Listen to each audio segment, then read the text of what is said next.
En Afrique, on dit souvent que la patience est un arbre aux racines amères mais aux fruits très doux. Ce soir, à la Coupe d'Afrique des Nations 2025, le Mali et la Zambie nous ont offert bien plus qu'un match de football. Ils nous ont raconté une histoire. Une histoire de courage, de regret et de destin. Dès les premières minutes, le Mali prend le contrôle. Les aigles planent haut, dominent le jeu, imposent leur rythme. Le ballon circule, les occasions s'enchaînent et l'espoir grandit dans le cœur des supporters. Puis vient ce moment que le foot offre rarement deux fois, un penalty. Mais comme le dit le dicton, quand la chance frappe à la porte et que tu hésites, elle s'en va chez ton voisin. Le tir est manqué, les stats se figent, le Mali continue d'attaquer, mais le doute s'installe doucement.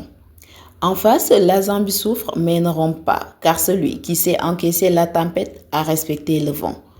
En seconde période, la récompense arrive en fait. Sur une action collective, le Mali trouve l'ouverture. Explosion de joie, soulagement, les aigles sont devant. Le temps passe, les minutes s'écoulent et l'on commence à croire que le plus dur est fait. Mais en Afrique, on nous a appris une chose. Tant que le soleil n'est pas couché, la journée peut encore changer.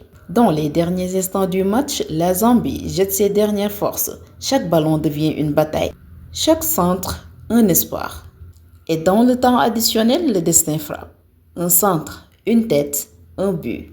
Silence d'un côté, explosion de l'autre. La Zambie égalise à la dernière minute, prouvant que le courage ne demande pas la permission du temps. Score final, un but partout.